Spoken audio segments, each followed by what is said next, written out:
Hello, and welcome to a Pokemon XD Gale of Darkness video. Now, of course, you can't have a Pokemon XD Gale of Darkness series without including the obligatory Miror B. And as such, we are going to be using his team and Pokemon.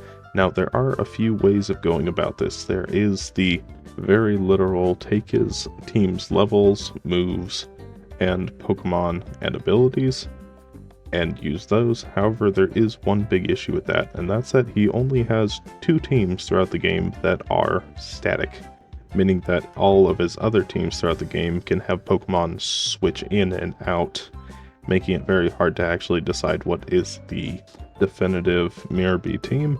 The second option is spin the wheel, which could be very fun, but it will also put us in situations where I might end up with his final team's Dragonite at the very beginning, which doesn't really sound very fun and would just make most of the game a cakewalk.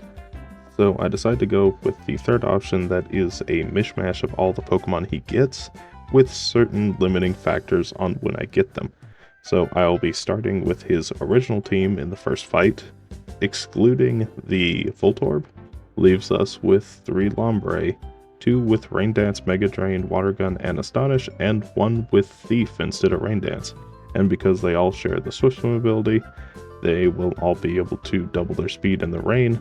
And I guess I should note that I'm not going to be doing the standard stat spreads for this, simply because I think it's just going to slow down the pace a little bit too much, and also the moves aren't going to change at all from what they are listed here.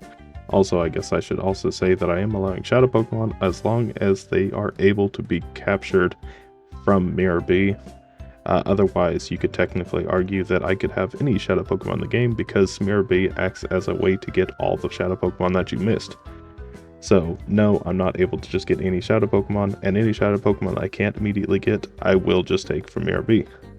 Also, hello Lotad, but also I'm not going to say hello to any more of the Pokemon that I see throughout the game. Goodbye, Lotad. And now, with a lot of the introduction out of the way, let's go ahead and move on to the old man, who leads with a Horsey and an Abra. And as you might expect from a whole bunch of middle stage evolution Pokemon, this isn't going to be that hard of a fight unless I get extremely unlucky. So Ice Punch only takes me down to half, and Abra goes down. And really the only frightening thing is the Shroomish with its Effect Spore ability, because as long as I am making contact with it, which is my best way of doing damage, it could put me to sleep like it just did there, paralyze me, or poison me. But Shroomish doesn't really have the survivability in order to make that work, unless I would have gotten really unlucky against the Abra, because I still have a Lombre in the back. So eventually Shroomish goes down. It just takes quite a few hits.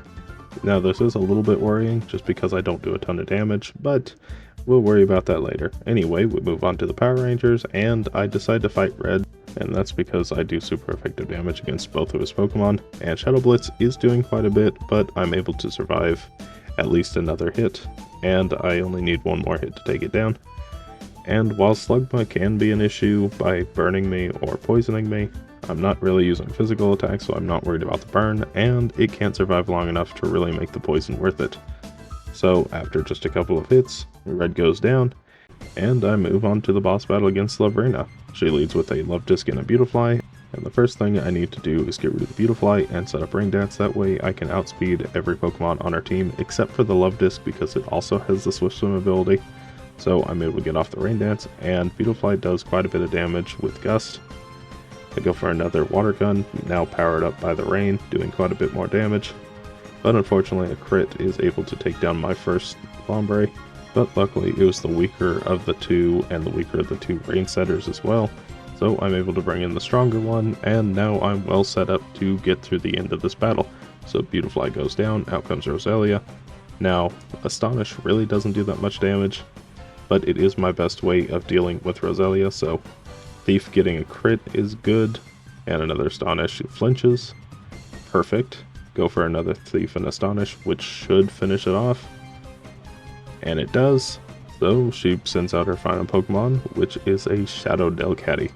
Now this is the most threatening thing she has on the team, and unfortunately my range just ended.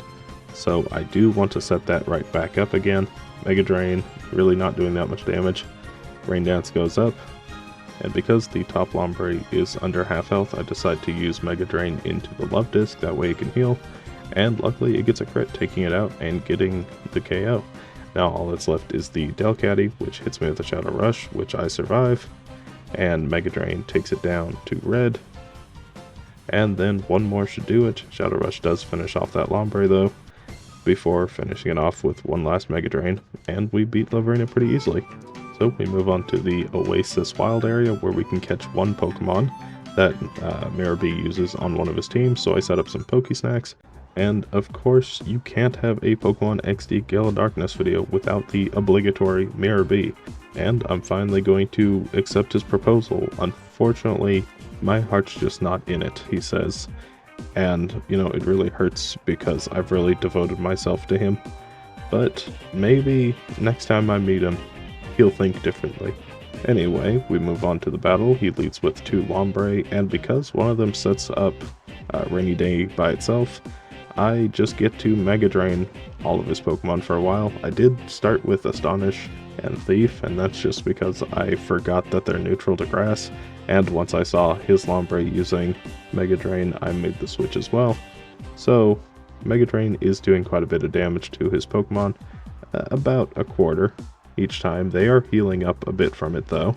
An unfortunate crit brings it all the way back up to nearly 3/4. I take it down to red and finish it off with another Mega Drain. And then out comes our first catch of the run, which is going to be his Shadow Voltorb. Now I did show it at the very beginning, but it has Shadow Rush, which is a decent move, and Shadow Panic, which is really nice for confusing enemies. It's also holding the Magnet item, raising all electric type moves damage by 10%. And as it slowly deshadowfies, it will get an electric type move, which is going to be very nice. But Lombre goes down, and all that's left is to actually catch the Voltorb. And sometimes this is really easy to catch, and sometimes it's a real nuisance. I go for Water Gun and Rain Dance just so I can outspeed it once again. And I go for a Pokeball, another Water Gun, which the Pokeball actually does catch it on the first attempt. And so I beat Miror B. Well, goodbye Miror B, I'll see you again. Soon after, I go ahead and deshadowfy the Voltorb, which I'm now realizing might not actually be the correct term for it. Anyway, with that being done, it now has Shockwave, Sonic Boom, Screech, and Tackle. It also gets the static ability that paralyzes opponents whenever they hit me with a contact move. Now Shockwave is a pretty good move at 60 base power and always hits, and Screech is very useful in a team setting. Now while Miror B doesn't have a C-Dot, he does have a Nuzleaf, which has Fake Out, Bullet Seed Growth, Nature Power, and the ability Chlorophyll, which doubles its speed in the sunlight, which isn't too useful right now. However, Miror B is playing both sides of the weather, both a rain team and a sun team. So this is actually pretty decent whenever you need that change, and Fake Out's always a good move. Anyway, now at the wild area, I finally run into Hoppip, which actually might be his best Pokemon, strangely enough, before even evolving. And that's because it gets the move Leech Seed, and when paired with a pretty fast Pokemon who is really frail, means that I can send it out, use Leech Seed, and I can heal my team while also getting a free switch whenever it gets taken down. It also gets Sleep Powder, which can be nice, Tail Whip, and Bullet Seed, and it also has the Chlorophyll ability. Anyway, moving on to the battle against Snaddle, he leads with a Lantern and a Quagsire, and because there's a battle directly before this, my team isn't quite set up to deal with his lead, so I pivot my Voltorb into Hoppip and use Mega Drain to take down his Quagsire immediately because it is 4 times weak to Grass. And then out comes the Shadow Lunatone, which is always a bit of a threat. Go for Mega Drain into it, not really doing that much damage. It sets up Shadow Sky, Shockwave comes out, luckily not into the Hoppip. I Leech Seed the Lantern because it has a pretty high HP stat, meaning that I'll be healing more every turn from it. And now with all my Leech Seeds set up, I just need to take down the Lunatone, go for Mega Drain, which luckily gets a crit taking it down, which brings out his Cast Form. Now at this point, Hoppip being taken down is probably preferable, and that's because Hoppip really doesn't do that much damage, as you can see from the Bullet Seed it just did, and so I'd rather have Pokemon that can actually deal damage to the rest of his team. Go for Mega Drain into the Cast Form, Weather Ball takes down Hoppip, and so I decide to bring out another Lombre, and that's because the Fruity Pebbles, while they are nice for dealing damage to the opponents, it's not so great for me, so I'm going to set it up to Rain. That way I can get rid of the Fruity Pebbles, and also watch Cast Form transform, which is something that doesn't happen too often. Hello, Water Cast Form. Anyway, now you're weak to Mega Drain, so even if you weren't going to go down before, you will now. Goodbye. And once Cast Form goes down, out comes his final Pokemon, which is Matang. Go for Water Gun into it, not really dealing that much damage. For the Shockwave taking Lombre down to 12, but Leech Seed healing it up to 24. I double into the Matang using Water Gun, but unfortunately the two of them can't take it down, and so I lose my weaker Lombre. So I decide to bring out Voltorb just because I know it'll outspeed the two without the need for the rain. And I go for Shockwave to finish off Matang and Mega Drain to finish off Lantern, which brings this battle to a close, and we beat Snaddle pretty easily. Now, of course, you can't have a Miror B focused video without the obligatory second Miror B fight. Now, after this battle is where the game really starts speeding up, and that's because we get access to a few good Pokemon and one that I'm actually going to put in storage for later, which in hindsight I realized is definitely a mistake because his next Pokemon, Shadow Nosepass, is actually only level 26 plus, so it's within 1 to 3 levels higher. But I based it off of the one in the Real Gam Tower, which is at level 40, so I definitely could have been using it now, but I messed up. Anyway, that doesn't really matter. The other thing we get is this Ludicolo here, which is definitely a big upgrade from Lombre, as well as Sudowoodo, which is another Pokemon I probably should have given myself sooner, but we'll get to that in a moment. Anyway, this Ludicolo is level 26 and gets Rain Dance, Water Drain, Mega Drain, and Astonish, so it really is just an evolved form of one of the previous ones, except it isn't because he still has 3 Lombre at this one, so I guess he just really likes the moveset. And the other Pokemon we get is Sudowoodo at level 20 with Rock Throw, Low Kick, Mimic, Flail, and the Sturdy ability, which unfortunately isn't all that great. Low Kick is good for 1 or 2 Pokemon throughout the game, but really that's about it. So sorry Sudowoodo, you're not really going to be a part of the team. Anyway, we move on to Gonzap, who leads with an Electrode and a Nuzleaf of his own, and immediately we are bombarded by Fake Out and Spark, nearly taking down both of our lead Pokemon. Go for Mega Drain, doing very little to Electrode, and Sleep Powder hoping to put it to sleep, and as you can see we are pretty well battered from the previous fight. Hyper Beam takes down the Lombre with a critical hit, and then all that's left is my own Nuzleaf, which gets paralyzed immediately, gets Bullet Seed doing very little to Electrode, and eventually gets taken down. A pretty good attempt considering the circumstances. We go back in once again, and because my Nuzleaf is faster, I go for Fake Out, outspeeding his Fake Out, and so my Ludicolo can start Rain Dance, and so I decide to swap the Nuzleaf out into another Lombre, that way I can make full use of the Rain Dance and deal as much damage as I can to the Electrode. Water Gun from Ludicolo takes it down nearly to half, so with just another 2 of those I should be able to finish it off, and luckily because they aren't contact moves I'm not risking being paralyzed, so Electrode goes down pretty easily with only risking a couple sparks. Out comes the Vileplume. I go for Thief and Astonish into it. Unfortunately I don't really have a better move to use against it, so I am relying on at least a couple flinches. Ludicolo gets put to sleep because it didn't flinch, so I do need to wake it up this turn. I go for Thief, still not doing that much damage. Another Sleep Powder hits, putting Lombre to sleep, and so I need to wake it up this turn, go for another Water Gun, which definitely isn't the right move, but yeah, I think it does more damage. However, getting flinches is definitely better, I think. So I decide to swap back over to Astonish. Another Thief, taking it down to yellow, and another Sleep Powder hits. So very unfortunate, I got none of the flinches I would have liked. Thief takes it down to red, another Hyper Beam getting a critical hit, taking Ludicolo down to 2, and Ludicolo getting finished off by Vileplume. Very unfortunate. I send out my other Lombre, now getting very underleveled. Go for Thief to finish off the Vileplume, and then out comes Whiscash. Now Whiscash is 4 times weak to grass, so I don't think I need to worry about it surviving. a couple of Mega Drains, which it actually survives the first one. So I'm glad I brought in the other Lombre to finish it off with the second Mega Drain. And then out comes his final Pokemon, which is Skarmory. Now Skarmory is very strong because the only move I really have to hit it is Water Gun. Luckily, its special defense isn't nearly as good as its physical defense. However, that doesn't stop it from doing a lot of damage with Aerial Ace, but a Shockwave finishes it off without taking another casualty, and all that's left is the Nuzleaf, which tries a Hyper Beam, not really doing that much damage, and Shockwave takes it down below half, Water Gun takes it down to red, and because it's stuck charging this turn, Shockwave finishes it off. So with that, a pretty easy second attempt, and now that Gonzap has been defeated, I can now evolve Hoppip into Skiploom, which is going to be a much needed upgrade.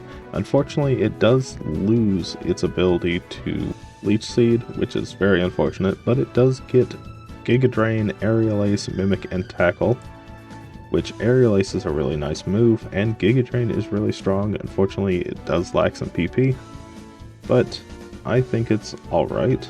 And the other Pokemon we now have is that Shadow Nosepass. Now, the first thing to note is that it shouldn't have Shadow Shed, but it does, and why is that? Well, in order to make a Pokemon a Shadow Pokemon, when you're creating it from scratch, which you have to put in a Shadow ID, which really shouldn't be that much of an issue, but it kinda is. See, there are 83 Shadow Pokemon in the game, and so you'd think that you'd just put in the number that Nosepass is, which I don't remember off the top of my head, but for example, let's just say 40. So you put in 40 and it gives you the wrong moves, and that's because I think that the Shadow IDs are a bit of a jumbled mess. So I decided that instead of trying to get the exact Pokemon, I'll just get a Pokemon that shares a similar move that I'm going to be using primarily, this case Shadow Wave, and ignore Shadow Shed altogether. Anyway, we move on to the battle against Gorgon. He leads with a Lairon and a Celio, and the Lairon always protects the first turn, so I'm going to fake out the Celio, go for Shockwave, dealing a bit of damage to it. And because I assume that the Lairon and Celio are both going to go for Earthquake, I decided to get Voltorb out of there, go for Skiploom, because it will avoid Earthquake. Unluckily, Celio decides to go for Body Slam, but Lairon does go for Earthquake, taking down Celio in the process. Out comes Slowking, and I go for Giga Drain into it, and Bullet Seed. Now, unfortunately, the Lairon didn't go for Protect this turn, instead going for Iron Tail, taking Nuzleaf down, which unfortunately puts me in a pretty bad situation where I bring out Voltorb once again, but now I do think that Lairon is going to be going for Earthquake again, so I will need to swap Voltorb into a Pokemon that will take damage from it, and after Slowking goes down, out comes Ursaring, which can be very dangerous because it has the move Slash that has a high critical hit rate. Go for Giga Drain into the Lairon, not really doing that much damage, and Skiploom goes down. Out comes Lombre, which I think with proper setup should be able to take down Lairon pretty easily. I go for Rain Dance and Water Gun to raise the power of Water Gun to take down Lairon, and then out comes Primeape, his first Shadow Pokemon, and Ursaring hits a Slash, taking Lombre down below half. I go for Water Gun and accidentally misclick Rain Dance once again, which is very unfortunate, taking Ludicolo down to 3 health because of my mistake. I go for Water Gun into the Ursaring, getting a crit, which is very lucky, and finishing it off with another Water Gun, bringing out his final Pokemon, which is a Shadow Hypno. Shadow Rush takes down my Lombre, so I bring out Nosepass, which can easily wall both of these Pokemon, and then I go for Rock Slide, which even though I might not be faster than Primeape, I might be faster than the Hypno. Unfortunately, I am not. So Ludicolo goes down, and then I bring out my final Pokemon, which is Voltorb. Now Rock Slide is doing a little bit of damage. Unfortunately, Nosepass decides to go into reverse mode at the worst possible time, so it is going to be hurting itself until I call it. Go for Shockwave into Primeape, not really doing that much damage. Another Shadow Storm, nearly taking Voltorb down. And now I do have the move Rest, which is going to be very nice. Voltorb goes down, and now it's up to Nosepass. Rock Slide doing a little bit of damage. Another Rock Slide, but I think I might have just gone one step too far, because there's a good chance I might not be able to actually pull off the rest. And I'm not, and Nosepass goes down. Okay, well, a very close first attempt, so I'm not going to bore you with the second attempt too much. Really the only difference is I decide to keep the Lairon alive, because it only has a 70% accurate move in Iron Tail anyway.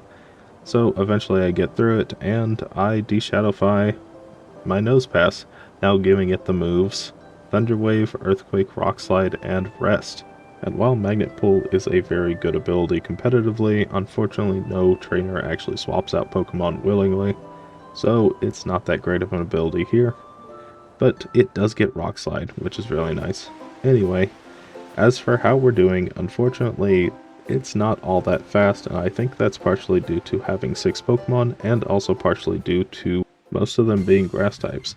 But anyway, we move on to Laverna. She leads with a Gardevoir and a Gorbis. I go for Shockwave, taking Gorbis down below half, and Mega Drain finishing it off. And even though usually I'd focus the opposite gender, that way I didn't get attracted, in this case I don't think Gardevoir's that big of a threat right off the bat, and I can always switch to get rid of the attraction, which I do here, swapping into Skiploom. Go for Screech to lower its defense, and Psychic does a ton of damage. Magical Leaf luckily doesn't finish off the Voltorb. I go for a second Screech, and then go for Aerial Ace to take it down, bringing out her Farfetch'd, her first Shadow Pokemon, and Roselia goes for Attract into Skiploom. Go for an Aerial Ace into the Roselia, which, if it hits, I think should take it down. Farfetch'd decides to go for Shadow Break instead of Shadow Panic, because the Voltorb is at very low health. Luckily, it does also get paralyzed because of it. Now I go for Rock Slide, that way I can take down the Farfetch'd while also dealing damage to the Roselia, which it actually does more damage than I expected. And then she sends out her final Pokemon, which is a Shadow Altaria, which is the second reason why I brought on Nosepass, because Rock Slide is going to be doing quite a bit of damage to it, and it seems to do over half, so I know I'll be able to take it down this turn. Nosepass survives, Aerial Ace gets a crit, and Rock Slide also gets a crit. Okay. Well, anyway, at level 40, Voltorb evolves into Electrode, as well as Nuzleaf into Shiftry, and Skiploom into Jumpluff. So the first we're going to go over is Electrode, stay mobility, but now it has Thunderbolt, Light Screen, Screech, and Thunder Wave. Honestly, a fantastic moveset choice by Miror B. I don't think I'd do anything different, because in a team setting, Light Screen is always nice, Screech guarantees KOs, and Thunderbolt and Thunder Wave are great damage and speed control. Moving on to Shiftry, keeping Fake Out is really nice, and having Solar Beam to really pair well with that Sun Team aspect could come in handy. Shadow Ball is always a solid move, as well as Feint Attack being stab and never missing, so I think overall this is a pretty good Shiftry as well. And Jumpluff has Sunny Day, unfortunately our only Sunny Day setter, but it gets Sleep Powder, Solar Beam, and Aerial Ace, a solid moveset, unfortunately held back by the fact that it has to set up Sunny Day to deal any grass type damage. But I think overall, pretty good. Anyway, moving on to the rematch against Snaddle, he leads with a Quagsire and a Metang. I go for Mega Drain right away, which doesn't take down the Quagsire. I set up Rain Dance to keep speed control. Quagsire hits a Body Slam, luckily no paralysis. Go for another Mega Drain to finish off the Quagsire, and then out comes the Scizor, so I decide to use Water Gun instead, dealing a little bit of damage. Honestly, I wish it were a bit more. Psychic comes out, not doing that much to Ludicolo. Go for another Water Gun into it, taking it down below half. A second Water Gun taking it down to low red. Silverwind finishes off the Lombre, so I decide to bring in Shiftry, and that's because it does very well against the Metang, as well as his next Pokemon coming out, which is a Shadow Soul Rock. Now, in hindsight, I do think that Feint Attack is probably a better move to use over Shadow Ball, and that's because Shiftry is more of a special attacker anyway, and getting Stab on it brings it up to 90 base power instead of 80 that Shadow Ball has, but it doesn't really matter because I take down the Soul Rock anyway. Go for a Shadow Ball into the Water Cast form. Glad I had the Rain up, otherwise that would have been very embarrassing. Go for Feint Attack this time, which nearly takes down the Cast form. A Mega Drain finishes the job, and then out comes his final Pokemon, which is a Shadow Starmie. Metang switches over to Ice Punch, dealing quite a bit of damage to Shiftry. Shadow Break takes Ludicolo nearly to half, and Shadow Ball takes Starmie below half, lowering its special defense, allowing Mega Drain to take it down. And then all that's left is the Metang, which Psychic really isn't doing that much damage to Ludicolo. Go for another Shadow Ball to take it down to low yellow, and Water Gun takes it down to red. Unfortunately, an Ice Punch finishes off Shiftry, so I bring out Nosepass, but a Water Gun should finish it off, and that's Snaddle done pretty easily. Moving on to Ardos, he leads with a Swellow and an Alakazam, so I decide to go for Thunderbolt into the Swellow to take it down immediately. Alakazam uses Psychic, taking Electrode down to half. Shadow Ball finishes it off, and I guess I should note that this is the second attempt, and that's because the first attempt, unfortunately, Alakazam got a critical hit on Electrode, which basically messed up the entire plan going forward. So the second attempt just seemed a better fit to start with. Anyway, after a Thunderbolt takes down the Kingdra, then out comes the Electabuzz. Now, Shadow Electabuzz is always very scary because it outspeeds most things, it does a lot of damage with Shadow Storm, and if you hit it with a contact move, it has the chance to paralyze you. Luckily, neither Electrode or Shiftry need to worry about that, so I'm able to take it down pretty easily. Heracross finishes off Shiftry, but that's alright because I bring out Jumpluff. Go for Aerial Ace into Heracross because it's 4 times weak to it. I paralyze the Snorlax. Heracross goes down. Shadow Wind hits, taking Jumpluff down, but this also halves Snorlax's health, making it a lot easier for my next Pokemon to actually finish it off. I go for Screech to lower its defense, and then go for Rock Slide, which unfortunately misses immediately. So Electrode goes down. I bring out Ludicolo, and I go for another Rock Slide, hoping that I can flinch it. But surprisingly, Rock Slide actually finishes it off. So we move on to Gorgon, who leads with an Ursaring and a Slowking, and I go for Mega Drain and Thunderbolt into Slowking to take it down immediately. Then he brings out his Aggron, which once again will probably use Earthquake to take down Electrode immediately, so I am going to swap it out for Jumpluff. And it goes for Protect. Okay, well, not what I was expecting, but honestly, it was better than getting hit by Earthquake. So I decide to take down the Aggron with Water Gun, and then use Sleep Powder to put to sleep the Walrein, which actually hits, putting it to sleep. Ursaring hits a Slash, taking Jumpluff down to 8. I go for Mega Drain and Aerial Ace, hopefully taking down the Walrein, which it does take it to half. Ursaring hits another Slash, luckily going into Ludicolo, so the Jumpluff stays alive another turn. Mega Drain healing me up quite a bit, and Walrein falling to another Aerial Ace.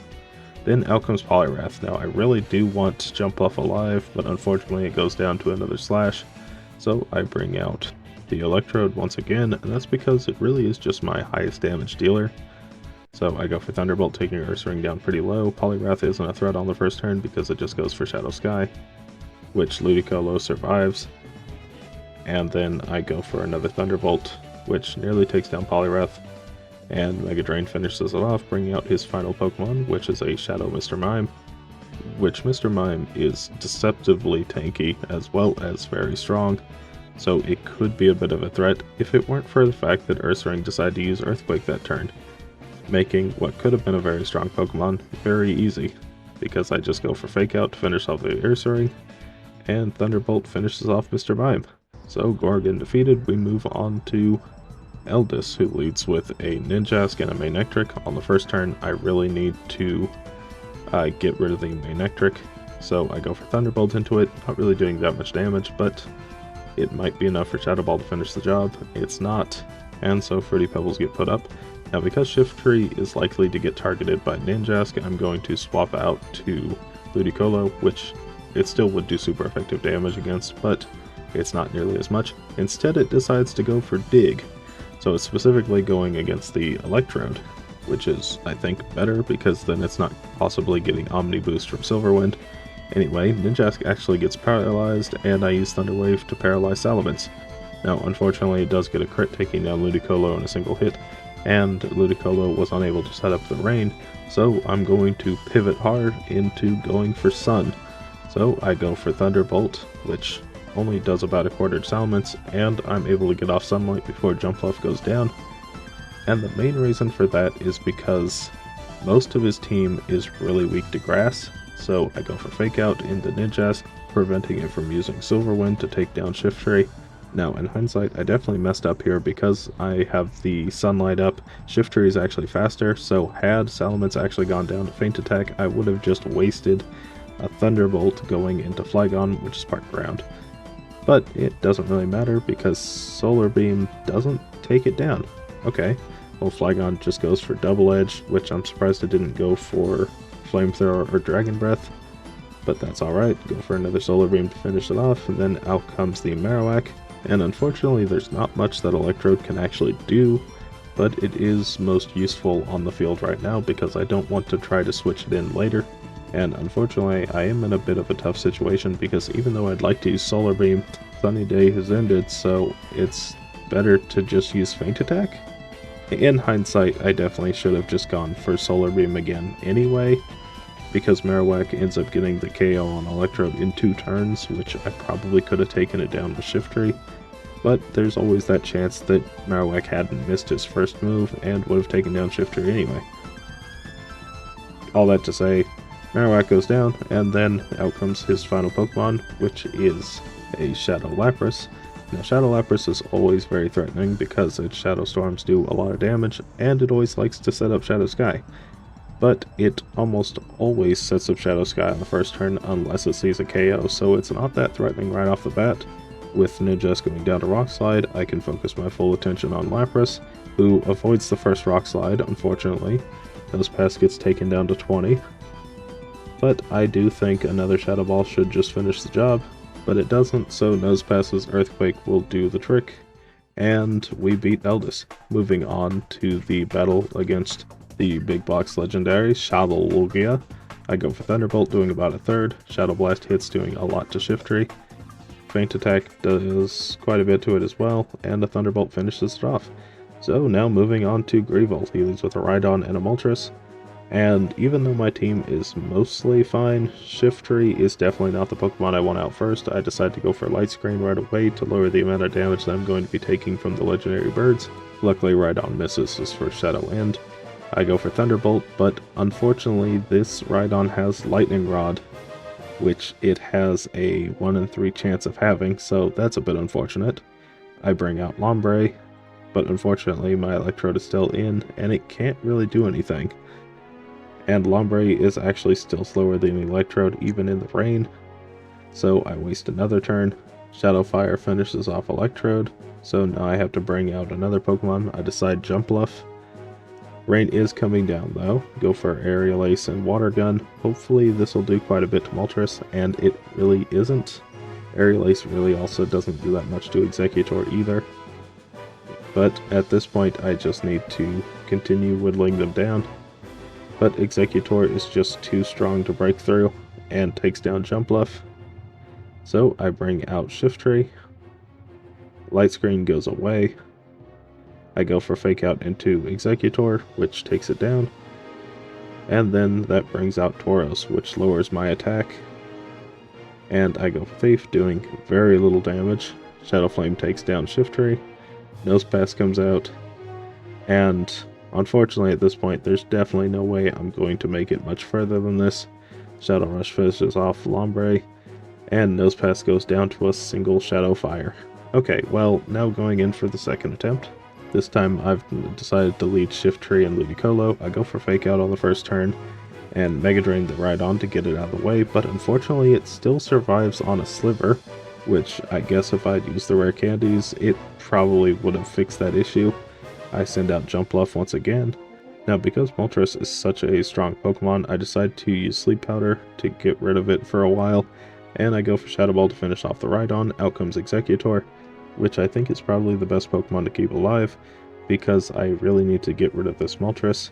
And even though Jumpluff could have attacked Moltres, it wouldn't have done that much anyway, and I'd rather that damage be done to Executor for later. Anyway, Jumpluff survives on 8 HP, and Aerial Ace takes the Executor down to yellow. Jumpluff goes down, I bring out Lombre once again, and I go for Thief and Thunderbolt. Thief takes Executor down to yellow, and Moltres goes down to a Thunderbolt. Out comes Tauros, which really doesn't do anything with the Intimidate because both these Pokemon are special attackers. Lombre goes down to an unfortunate hit from Shadow End. I go for Fake Out into the Tauros. and then Thunderbolt it, taking it down to low yellow. Executor misses, and now I need to take down the Tauros and start setting up for the Articuno, so Thunderbolt finishes it off, and then I go for Shadow Ball into Articuno. Once again, I do think that the correct call is Feint Attack, however, I was thinking only Shadow Ball at this point. Thunderbolt takes it down to low red, and Shadow Ball finishes it off, bringing out Zapdos, his final Pokemon. And Executor hits another Shadow Wind, taking Electrode down to 27, and I decide to go for Thunder Wave to lower Zapdos' speed, hopefully allowing the Nosepass to outspeed and use Rock Slide to damage it. Executor goes down, and now it all comes down to a bit of luck. Shadow Ball gets a crit, and Rock Slide also gets a crit, taking it down. So a little bit lucky, but we definitely take those. Anyway, with that, Greevil is defeated, and we beat the game.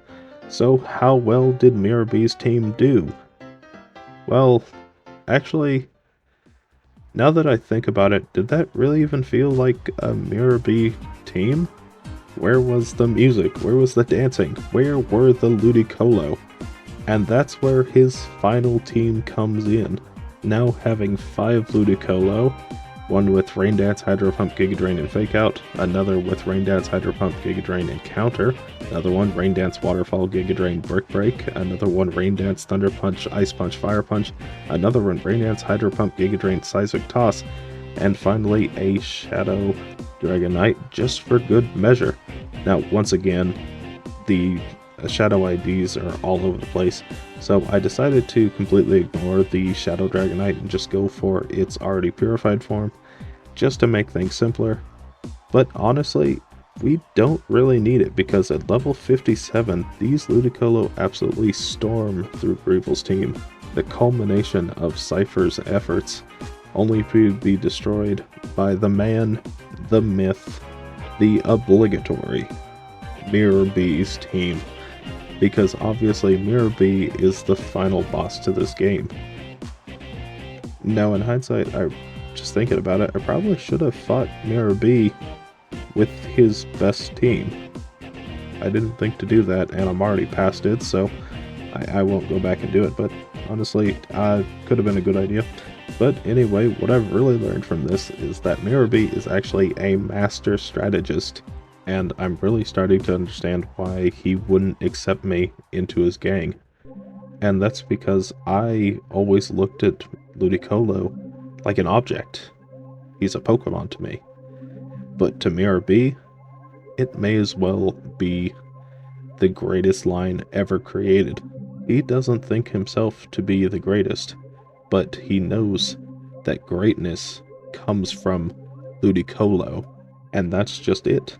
In this run, I was devoted to Miror B, not the trainer who led Ludicolo and Lombre to success, but to Miror B himself, which missed the entire point of who Miror B is. So it was clear I could never have been a part of his group. Anyway, let's go ahead and move over to Miror B's stats. He beat the game at a time of 13 hours, 33 minutes, and 46 seconds, with 5 losses throughout the game. So unfortunately, he does find himself in the C tier, and even though it was 20 minutes slower than Tropius, Tropius had a lot more losses, and Sableye is kind of in the same boat, having a lot more losses. However, being a 30-minute difference is quite a lot bigger than 20, and I just can't see putting it higher. So unfortunately, Miror B does find himself near the top of C tier, but I think that mostly comes down to the fact that he's got a team of 6, which most of them are grass types, which really isn't the best type for this game, except for only a few fights. And while I do think I could have probably done it faster, I really wanted to show off all the Pokemon he had, so I did a little bit more training to get Jumpluff and Shiftry. I knew I was going to need Electrode, so that was a given. But the other two were kind of unnecessary. They were definitely helpful, but I didn't need to go out of my way to level them up. It's just that if I got them all leveled up within a similar time frame, it would definitely help the pace of the video. But with that, if you did enjoy this video, consider liking and subscribing. If you have any Pokemon suggestions, please put them down below. Thank you so much for watching, and bye!